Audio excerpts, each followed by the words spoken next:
La ilaha illallah Muhammadun Rasulullah alaihi salatullah wa alihi wal ahibba. Cerita tentang anak muda yang mengalami siksa kubur mengerikan di Oman. Di saat zaman yang sekarang ini, ada banyak orang yang kini bertanya-tanya perihal tentang siksa kubur setelah kematian. Apakah siksa kubur itu memang nyata adanya? Bagi diri Anda merasa penasaran dan merasa ingin tahu ada atau tidaknya siksa kubur, maka dari itu lihat saja rangkuman tentang fakta-fakta adanya siksa kubur yang telah terjadi menurut Al-Quran.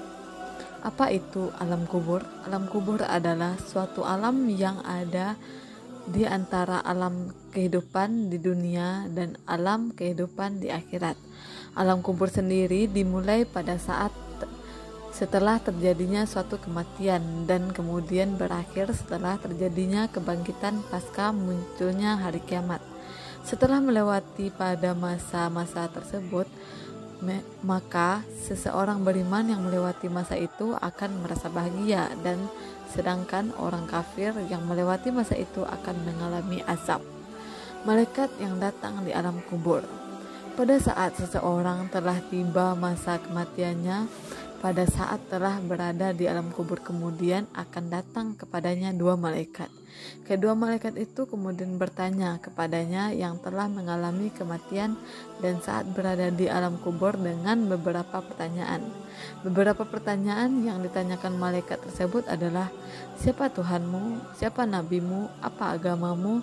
Bagi mereka yang beriman dan rajin untuk melakukan amal soleh serta banyak timbangan amal solehnya, maka dengan sendirinya ia akan menjawab, Tuhanku adalah Allah, Nabiku Muhammad, dan agamaku adalah Islam.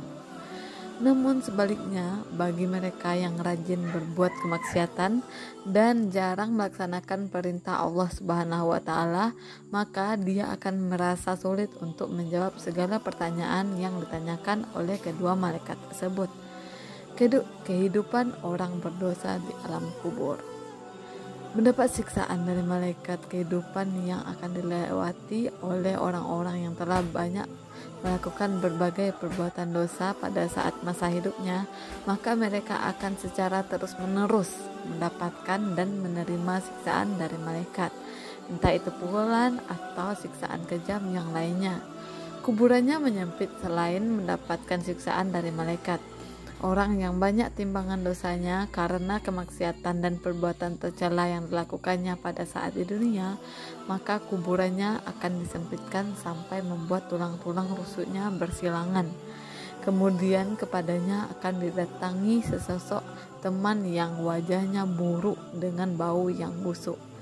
Siksaan kejam bagi para suatu siksaan yang kejam akan dijatuhkan kepada orang-orang yang telah berbuat dosa, seperti orang yang mengadu domba, berzina, berbohong, memakan harta yang bukan miliknya, mencuri, korupsi, tidak amanah, tidak adil, dan perbuatan-perbuatan tercela yang lainnya di dunia. Sehingga dari perbuatan-perbuatan buruk tersebut akhirnya membuat mereka mendapat siksaan di alam kubur. Adapun siksaan-siksaan yang akan diterima oleh pendosa tersebut adalah seperti dimasukkan dirinya ke dalam sebuah tanur yang dibakar dengan api yang berkobar, dirobek-robek mulutnya, dipecahkan kepalanya di atas batu. Ada juga yang disiksa di dalam sungai darah yang apabila ia mau keluar dari sungai tersebut, maka ia akan dilempari batu pada mulutnya. Gambar kisah nyata azab kubur anak muda dari Oman. Berikut ini adalah sebuah bukti yang benar-benar paling nyata bahwasanya siksa kubur itu memanglah benar-benar ada adanya. Gambar berikut ini adalah gambar dari jenazah seorang pemuda yang usianya 18 tahun. Pemuda ini telah meninggal di salah satu rumah sakit yang ada di Oman, yang kemudian dikuburkan. Berselang waktu 3 jam kemudian, mayat sang pemuda itu digali kembali dari kuburnya. Seperti yang terlihat dari dan tampak jelas akan adanya suatu bekas siksaan serta pukulan yang amat keras pada sekujur tubuhnya. Tulang-tulang pada bagian kaki dan tangannya hancur. Selain itu juga pada ujung-ujung badannya yang terlihat tertekan ke badan sehingga membuat akan kondisi dari si pemuda tersebut menjadi sungguh-sungguh sangat mengenaskan. Terlihat juga pada seluruh bagian badan serta muka terlihat memar. Kondisi mata yang terbelalak dan terbuka telah memperlihatkan akan ketakutan dan kesakitan serta keputusasaan. Cairan darah yang terlihat begitu jelas juga telah menandakan bahwa pada jenazah si pemuda itu diyakini telah menerima dan mengalami suatu siksaan kubur yang amat sangat berat dan pedih. Semoga kita bisa menambah keimanan kita dan tidak mau berbuat dosa lagi. Sekian, semoga bermanfaat.